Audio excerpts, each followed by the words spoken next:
Very good morning students, welcome back to optimum tutorial. This is Nitesh Singh और आज हम करने वाले हैं सम एप्लीकेशंस ऑफ ट्रिग्नोमेट्री की शुरुआत, चैप्टर 9।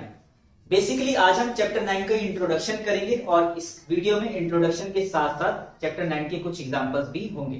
तो चलिए शुरू करते हैं इंट्रोडक्शन। सबसे पहले मैं ड्रॉ करता हूं एक हॉरिजॉन्टल लाइन और इसको नाम देता हूं ग्राउंड। ये क्या है? हमारा ग्राउंड है। ग्राउंड, लैंड, जमीन जिसके ऊपर हम खड़े होते हैं। ओके, और ड्रॉ करता हूं कुछ लाइंस जो कि पैरेलल होंगी किससे? ग्राउंड से। ये मैंने ड्रॉ करी कुछ लाइंस जो कि पैरेलल है किससे? ग्राउंड से। और इन सबको कहते हैं हम क्या? Horizontal levels.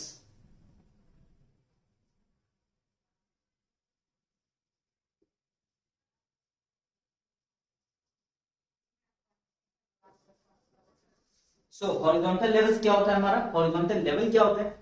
हॉरिजॉन्टल लेवल होता है a line parallel to the ground is called horizontal level and ground itself is a horizontal level. Ground भी क्या है हमारा? एक हॉरिजॉन्टल लेवल है। तो चलिए चलते हैं अपनी नेक्स्ट टर्म की तरफ, और उसके लिए भी मुझे ड्रॉ करना पड़ेगा ग्राउंड को, और ग्राउंड पे खड़ा करते हैं किसे? एक ऑब्जर्वर को। ये हमने किया, एक ऑब्जर्वर को खड़ा, और ऑब्जर्वर के लिए मैं यहां लिख देता हूं O, और ऑब्जर्वर के सामने ड्रॉ करता हूं, बनाता हूं एक बिल्डिंग, बड़ी सी बिल्डिंग, और बिल्डिंग के लिए यहां पे लिखता हूं मैं B। बिल्डिंग हमेशा ही ग्राउंड से 90 डिग्री का एंगल बनाती है, और ऑब्जर्वर भी 90 डिग्री का एंगल बनाता है। हम भी ग्राउंड से हमेशा कितने का एंगल बनाते हैं? 90 डिग्री का एंगल बनाते हैं।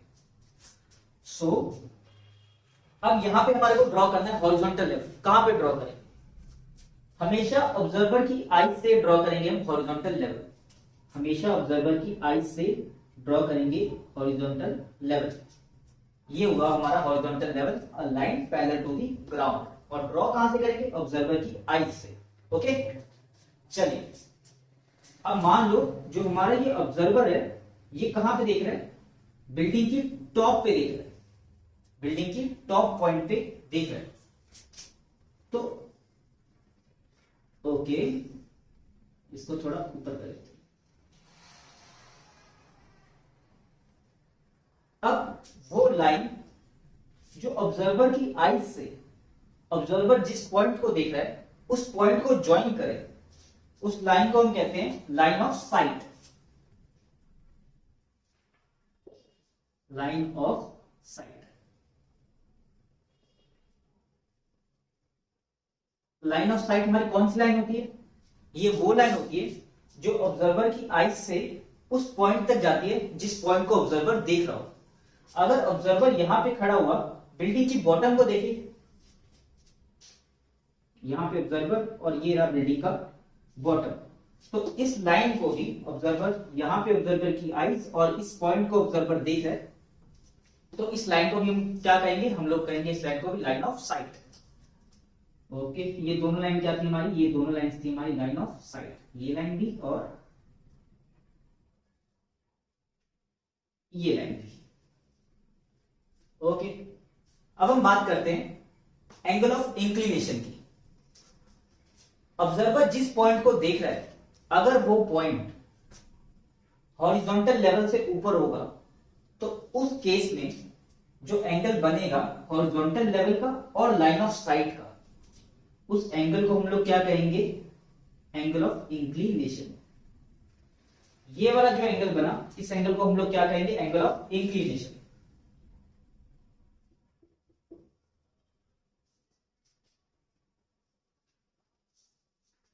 Angle of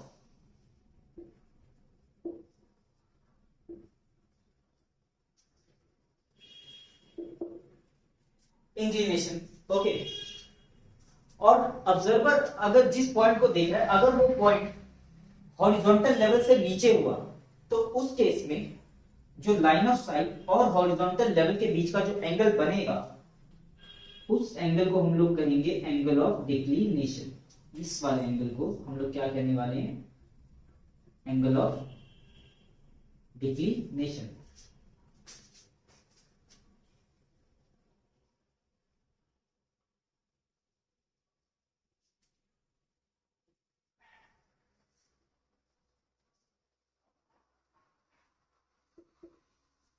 angle of inclination को हम एक और नाम से जानते हैं, एंगल ऑफ एलिवेशन, और एंगल ऑफ डिक्लिनेशन का भी एक नाम है एंगल ऑफ डिप्रेशन।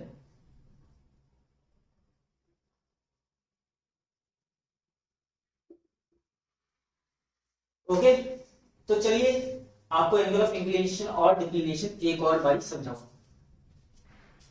ये बनाया मैंने ग्राउंड और ये बनाया ऑब्जर्वर,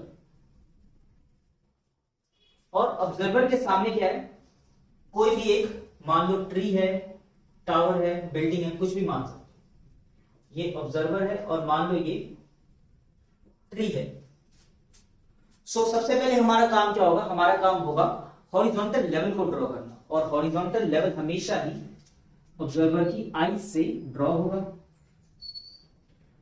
अब ऑब्जर्वर को अगर कहा गया कि क्वेश्चन में अगर कहा गया कि ऑब्जर्वर जो है वो ट्री के बॉटम को देख रहा है, सो यहां से ऑब्जर्वर कहां देख रहा है, ट्री के बॉटम को। सो इस केस में ऑब्जर्वर को अपनी आंखें झुकानी पड़ी, डिक्लाइन करनी पड़ी।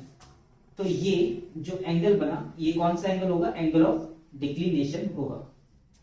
ओके, क्योंकि ये जो पॉइंट, जिस पॉइंट को ऑब्जर्वर देख रहा है, वो पॉइंट कहां पर है, वो पॉइंट हॉरिजॉन्टल लेवल के नीचे भी है, आप ऐसे भी समझ सकते हो। ओके, तो ये हमारा कौन सा एंगल हुआ, ये एंगल हुआ हमारा एंगल ऑफ डिक्लिनेशन या फिर एंगल ऑफ डिप्रेशन कहो।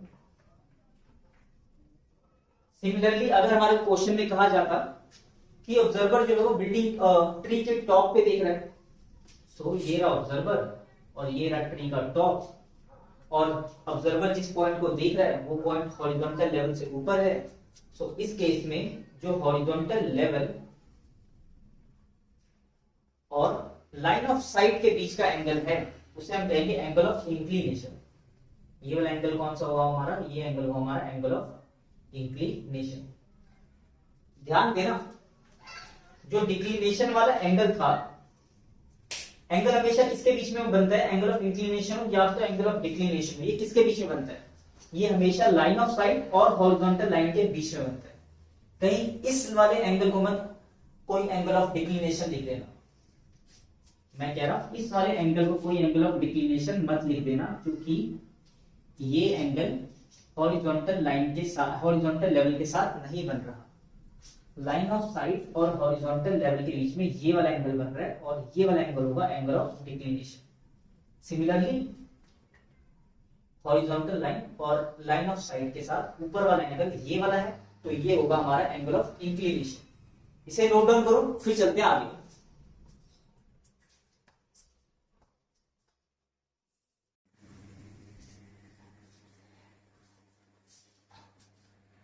अब मैं आपको बताता हूं कुछ इंपॉर्टेंट पॉइंट्स जो कि डेफिनेटली आपको क्वेश्चन सॉल्व करते टाइम हेल्प करेंगे। और उसके लिए फिर से ड्रॉ करते हैं। सबसे पहले क्या, ग्राउंड, और ग्राउंड के ऊपर खड़ा करते हैं ऑब्जर्वर को ओ, और खड़ा करते हैं एक पेडिस्टल को, पेडिस्टल पी। पेडिस्टल वो चीज होती है जिसके ऊपर क्या होता है, स्टैचू खड़ा करते हैं या फिर स्टैचू रखते हैं जिसके ऊपर, कुछ भी समझ लो। और कोई भी टावर हो, टावर या फिर कोई भी हमारी क्या हो, बिल्डिंग हो,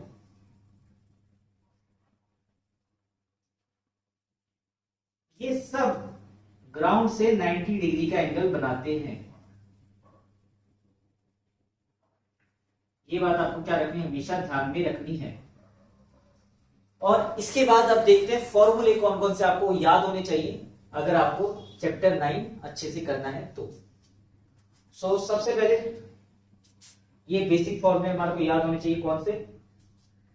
sine theta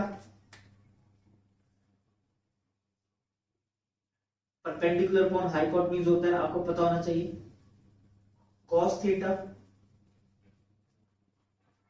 base upon hypotenuse होता है, और tan थीटा क्या होता है? Perpendicular upon base.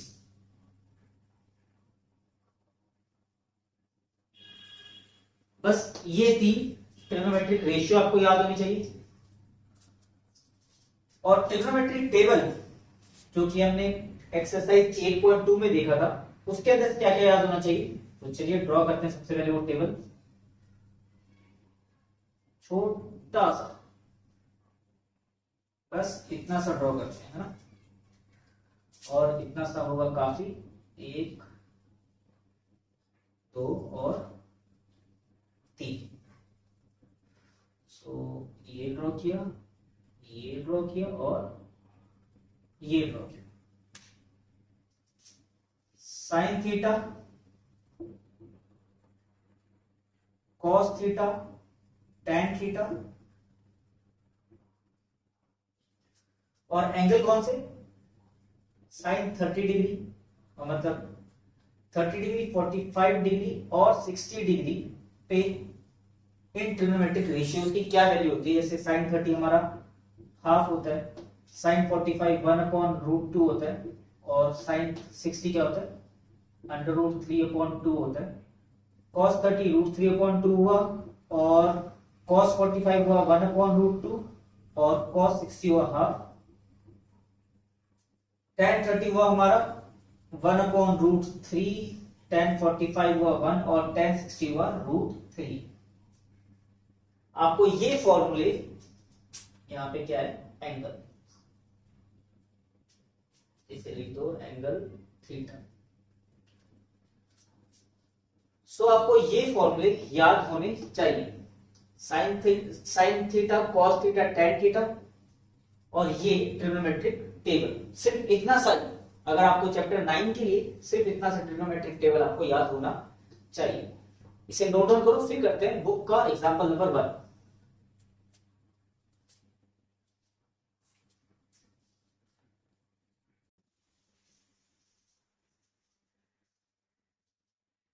चलिए करते हैं अपना एग्जांपल नंबर 1। उससे पहले मैं आपको बताना चाहूंगा कि चैप्टर 9 में जितने भी क्वेश्चंस हैं, तकरीबन सारे ही क्वेश्चंस में आपको डायग्राम बनाने पड़ेंगे, और बिना डायग्राम बनाए ये क्वेश्चन सॉल्व होने वाले नहीं है। सो डायग्राम बनाना सीख लो। और डायग्राम बनेंगे कैसे? डायग्राम बनाने के लिए आपको क्वेश्चन की अच्छी खासी अंडरस्टैंडिंग होनी चाहिए कि क्वेश्चन आपसे कह क्या रहा है। एक बार आपको क्वेश्चन समझ में आ गया तो डायग्राम भी इजीली बन जाएगा, और अगर आपने डायग्राम सही सही बना दिया तो उसके बाद क्वेश्चन बहुत ही इजीली सॉल्व हो जाएगा। तो चलिए देखते हैं क्वेश्चन क्या कह रहा है हमसे। और आपको इतनी ज्यादा अभी टेंशन लेने की जरूरत नहीं है कि क्वेश्चन समझ में आएगा या नहीं समझ में आएगा, मेरी इंग्लिश अच्छी है, मेरी इंग्लिश खराब है, इन सब बातों से कोई फर्क नहीं पड़ता। आप जैसे जैसे क्वेश्चंस करेंगे आपको क्वेश्चन की अंडरस्टैंडिंग होगी और समझ में लगने लगेगा कि क्वेश्चन कहता क्या है। अ tower stands vertically on the ground. एक टावर है, ग्राउंड के ऊपर खड़ा हुआ है। तो सबसे पहले मैंने आपको बताया था कि जो भी टावर होंगे वो ग्राउंड से किस एंगल पे खड़े होते हैं? 90 डिग्री के एंगल पे खड़े होते हैं। तो ये बनाया मैंने टावर, और ये हॉरिजॉन्टल लाइन क्या है? मेरी ग्राउंड, और ये है टावर का टॉप, जिसे मैं T से रिप्रेजेंट कर देता हूं, और ये टावर का फुट है, इसे मैं F ले देता हूं। ओके, अब आगे, from a point on the ground, ground के ऊपर एक पॉइंट है, यहां पे क्लियरली लिखा हुआ है एक पॉइंट है, कहां पे? ग्राउंड के ऊपर, which is 15 metre away from the foot of the tower, और जो कि 15 मीटर अवे है, कहां से? दूर है फुट ऑफ द टावर से। ये रहा वो पॉइंट, इस पॉइंट को मान लो मैं P लिख देता हूं, और ये पॉइंट जो फुट ऑफ द टावर है, ये अगर आपकी कोई भी टावर है या फिर कोई भी बिल्डिंग है तो ऊपर वाला जो पॉइंट होगा वो होता है top of the tower, top of the building, और जो उसका लोअर वाला पॉइंट होगा, बिलो वाला पॉइंट, जो कि ग्राउंड से टच में होगा उसे हम कहते हैं फुट ऑफ द टावर या तो foot of the building, question में जो भी दिया उसके हिसाब से। ओके, और इन दोनों के बीच का डिस्टेंस कितना दिया हुआ है, वो जो पॉइंट है वो फुट ऑफ द टावर से 15 मीटर अवे दिया हुआ है क्वेश्चन के अंदर। यहां तक क्लियर। और अब इतना करने के बाद अब हमारे को देखना है कि ये जो एंगल ऑफ एलिवेशन है ये कहां से है, और हमारे को पता कैसे लगता है कि एंगल ऑफ एलिवेशन किस पॉइंट से बनाना है। सो इजीली पता लग जाता है। आपको ये देखना है फ्रॉम कहां लिखा हुआ है, जहां पे भी फ्रॉम लिखा हुआ है वहीं से आपका एंगल ऑफ एलिवेशन होगा या तो एंगल ऑफ डिप्रेशन होगा, क्वेश्चन के हिसाब से, आप क्वेश्चन में जो भी दिया हो, है ना। तो इस क्वेश्चन में तो क्या दिया है, एंगल ऑफ एलिवेशन। तो चलो देखो, from a point on the ground which is 15 metre away from the foot of the tower, वो point foot of the tower से 15 मीटर अवे है। The angle of elevation of the top of the tower, the angle of elevation कहां पर है, top of the tower का, और कहां से, फ्रॉम द पॉइंट से, इस पॉइंट से ये टॉप ऑफ द टावर का एंगल ऑफ एलिवेशन हमारे क्वेश्चन में दिया गया है। और ये एंगल ऑफ एलिवेशन कितना दिया गया, 60 डिग्री दिया गया है। क्लियर। और अब आपको फाइंड क्या करना है, find the height of the tower, find करनी है आपको हाइट ऑफ द टावर, मतलब पीएफ फाइंड करना है। ओके, सो आपको गिवन क्या है क्वेश्चन में, गिवन है आपको क्वेश्चन में पीएफ, और आपको फाइंड करना है टीएफ। पीएफ मतलब बेस और टीएफ मतलब परपेंडिकुलर। बेस गिवन है और परपेंडिकुलर फाइंड करना है। तो परपेंडिकुलर और बेस किसके फॉर्मूले में आते हैं, साइन के, कॉस के या टेन के। डेफिनेटली ये टेन के फॉर्मूले में आते हैं। तो देखो लिखने का तरीका कि लिखना कैसे है। सबसे पहले आप ट्राइंगल का नाम लिखोगे, इन ट्राइंगल पीटीएफ, उसके बाद जो फॉर्मूला लगेगा वो फॉर्मूला लिखोगे, tan theta is equal to perpendicular upon base. उसके बाद बताओगे थीटा कितना है, थीटा है हमारा 60 डिग्री, परपेंडिकुलर क्या है, परपेंडिकुलर है हमारा टीएफ, और बेस क्या है, बेस है हमारा पीएफ। और नेक्स्ट स्टेप में आप वैल्यूज डालोगे। tan 60 कितना होता है, tan 60 होता है √3। पीएफ तो हमारे को फाइंड करना है, अपॉन पीएफ कितना है, पीएफ है हमारा 15 मीटर। तो यहां से टीएफ की वैल्यू क्या आ गई, टीएफ की वैल्यू आ गई 15√3 इज इक्वल टू आ गया हमारा टीएफ। और लास्ट में हमारे को लिख के दिखाना है उन्हें जो हमारे से पूछा गया है निकालने को। क्या पूछा गया था, हाइट ऑफ टावर। तो आप लिखोगे height of tower is equal to 15√3 metre. इसे नोट डाउन करो, फिर करते हैं एग्जांपल 2।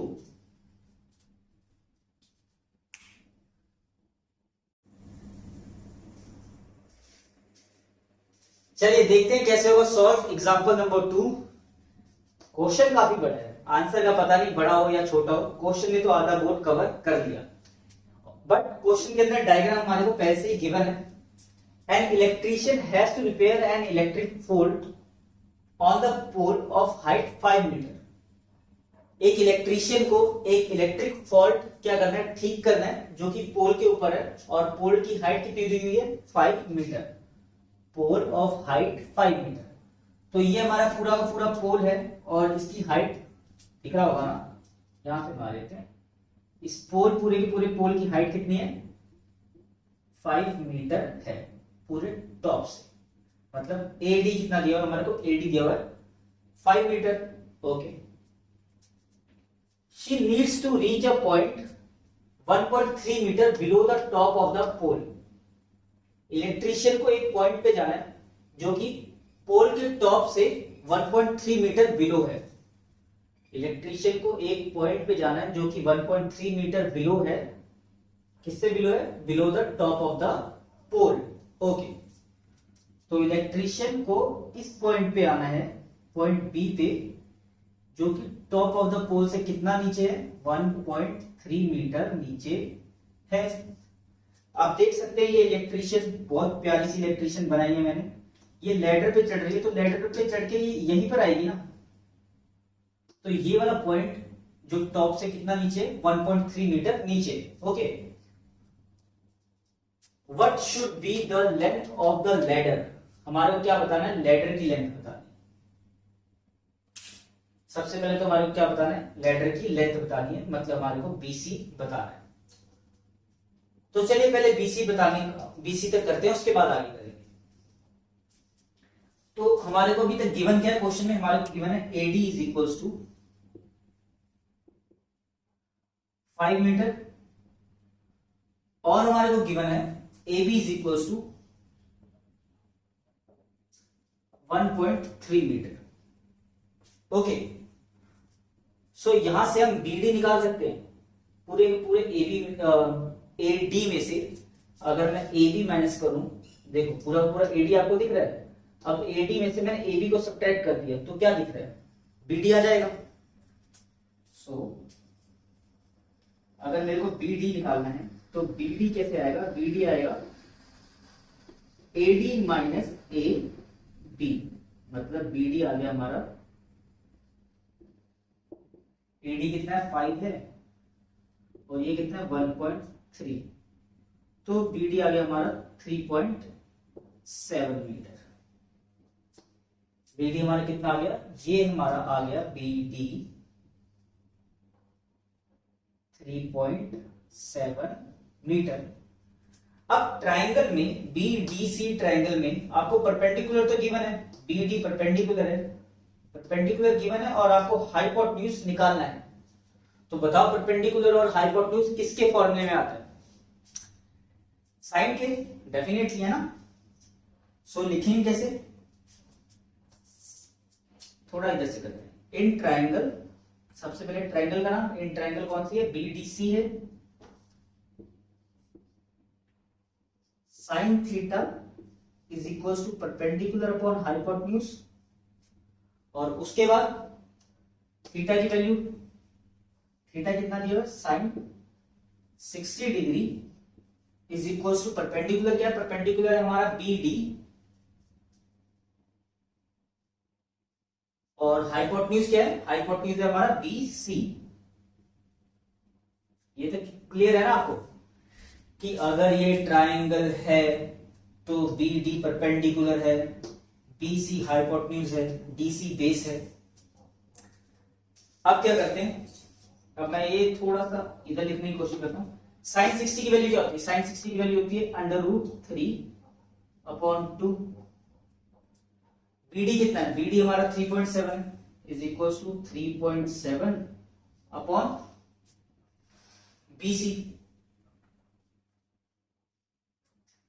तो ऐसा करने से क्या आ गया हमारा, क्रॉस मल्टीप्लाई अगर मैं यहां से करूं तो √3BC इज इक्वल टू आ जाएगा 2 इंटू 3.7। ओके, और यहां से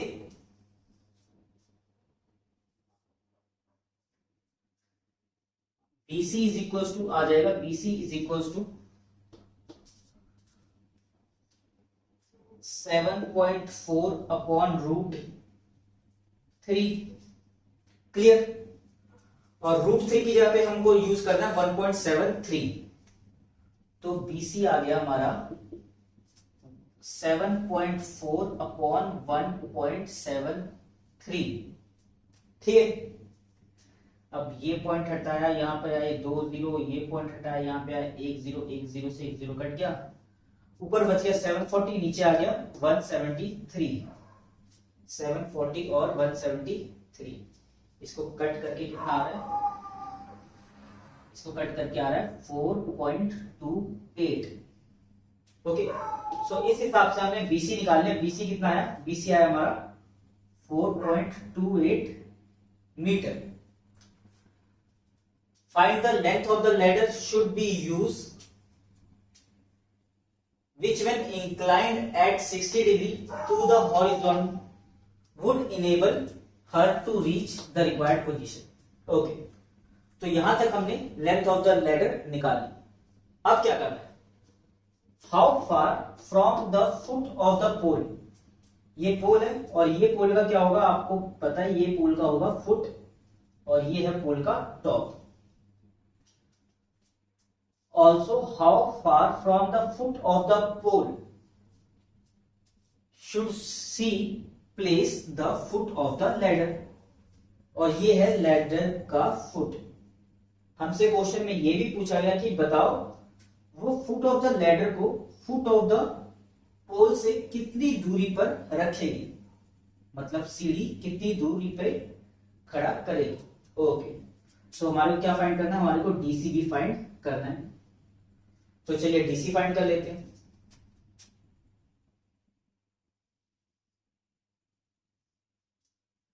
ऐसे देखते हैं हम कि हमारे को परपेंडिकुलर गिवन है और हमारे को क्या निकालना है, बेस निकालना है। तो परपेंडिकुलर और बेस किसके फॉर्मूले में आते हैं, tan। तो चलिए, in triangle BDC tan theta is equal to perpendicular upon base tan 60 is equal to perpendicular क्या है BD और बेस क्या है DC, perpendicular upon base. tan 60 की वैल्यू √3, अभी अभी बताया tan साइन और cos इनकी वैल्यू 30 पे 45 पे और 60 पे आपको याद कर दी। पिछला चैप्टर भी तो करके आए वो 8.8 चैप्टर है ना, तो याद हो गई होगी आधी से ज्यादा वैल्यूज। 3.7 अपॉन CD, और यहां से CD कितना आ रहा है, CD आ रहा है हमारा 3.7 अपॉन √3, जिसको हम इधर और इधर करता हूं मैं इसे सॉल्व। तो CD लिख दिया, CD कितना लिख दिया हमने 3.7 अपॉन 1.73, ये पॉइंट हटा के ऊपर जाएंगे 2 जीरो, ये पॉइंट हटा के नीचे आएगा 1 जीरो, कटा और CD कितना आ गया, CD आ गया 370 अपॉन 173, जो कि कट के कितना आ रहा है, CD आ रहा है हमारा, आप इसको डिवाइड करके देख लो 2.14 आ रहा है। तो हमको क्वेश्चन में निकालना था लैडर और ये दोनों चीजें निकालनी थी और दोनों चीजें हमने निकाल दी। लास्ट में आपको लिखना जरूर है कि लैडर कितनी है, लैडर की लेंथ आ जाए आपकी 4.28,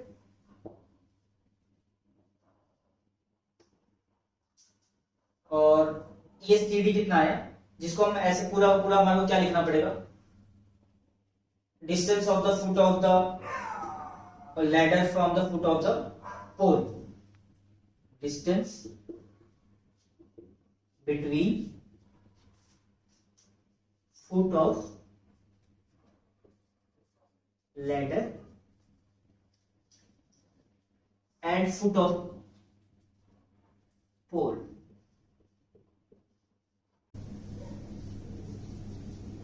इज इक्वल्स टू 2.14 मीटर।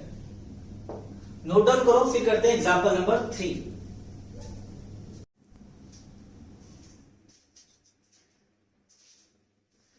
चलिए करते हैं अपना example number 3।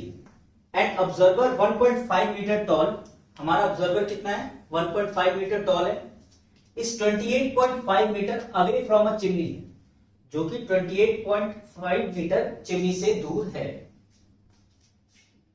The angle of elevation of the top of the chimney from her eyes, observer हमारी लड़की है और एंगल ऑफ एलिवेशन कितना दिया हुआ है, उसकी आईज से 45 डिग्री। तो चलिए पहले इतना बना लेते हैं।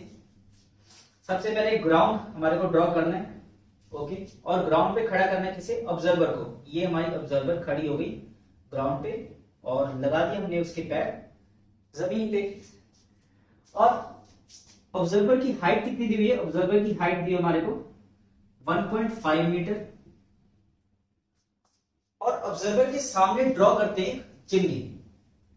ये मैंने ऑब्जर्वर के सामने ड्रॉ कर दी क्या है, चिमनी, ओके। और इसको देते हैं नाम A B, इसे नाम देते हैं C और D। ऑब्जर्वर का चिमनी से डिस्टेंस कितना है 28.5 मीटर, तो 28.5 मीटर ये है हमारा। अब हम क्या करेंगे, सबसे पहले हमने क्या करना है, हॉरिजॉन्टल लेवल ड्रॉ करना है। कहां से बताया था आपको, हॉरिजॉन्टल लेवल हमेशा हम ड्रॉ करेंगे ऑब्जर्वर की आईज से। और होता क्या है, horizontal level is a line parallel to the ground. Okay, so अगर ये ए बी 1.5 है तो ये सी, और इस पॉइंट को मैं नाम देता हूं ई, ये सीई भी कितना होगा 1.5 मीटर होगा। ओके, और ये जो चिमनी है, चिमनी भी ग्राउंड से 90 डिग्री का एंगल बनाती है, और ये लाइन ग्राउंड से पैरेलल है, तो ये वाला एंगल भी कितने का हो जाएगा, ये वाला एंगल भी हमारा 90 डिग्री का होगा।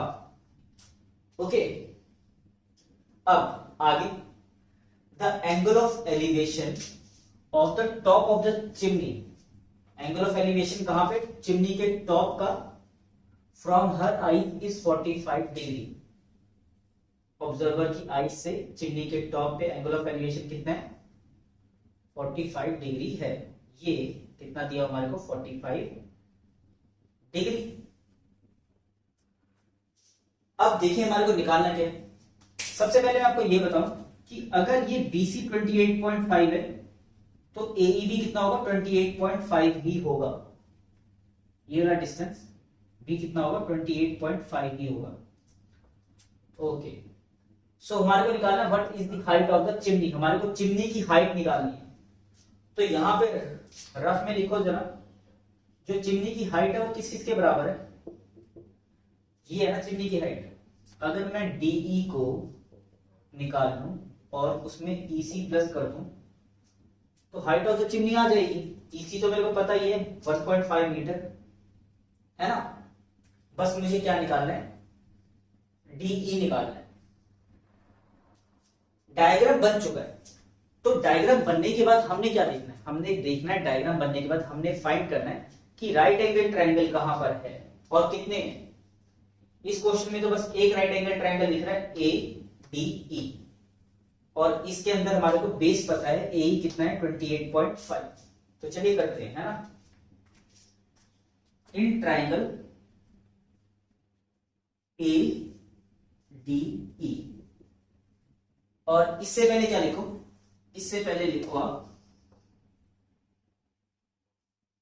BC बराबर हुआ किसके AE के, और ये दोनों ही कितने हैं 28.5 मीटर। ओके, अब आपकी आंखें कहां पे होनी चाहिए, सिर्फ इस राइट एंगल ट्रायंगल पे और कहीं पे भी नहीं।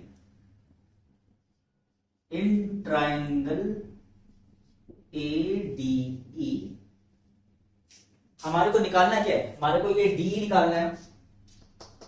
गिवन क्या है, गिवन है हमारे पास AE, मतलब बेस गिवन है, परपेंडिकुलर निकालना है, और बेस और परपेंडिकुलर आते हैं tan थीटा के फॉर्मूले में। In triangle ADE tan theta is equal to perpendicular upon base हुआ tan 45 is equal to perpendicular DE है अपॉन बेस क्या है, बेस है AE। tan 45 कितना होता है नहीं पता, 1 होता है, पता है, बढ़िया है। DE हमारे को फाइंड करना है और AE दिया हुआ 28.5। सो यहां से हमारा DE कितना आ गया, DE आ गया हमारा 28.5, और हमारे को निकालना था हाइट ऑफ द चिमनी, जो कि मैं पहले ही बता चुका हूं। हाइट ऑफ द चिमनी ये, तो यहीं पे लिख देता हूं, है ना। चलो यहीं पे लिखते हैं, height of chimney, height height height of chimney is equals to DE plus EC। DE निकाल लिया आपने 28.5 है, और EC आपको स्टार्टिंग में ही पता लग गया था 1.5 है। तो हाइट ऑफ चिमनी हो गई आपकी 30 मीटर। इसे नोट डाउन करो, फिर करते हैं एग्जांपल 4।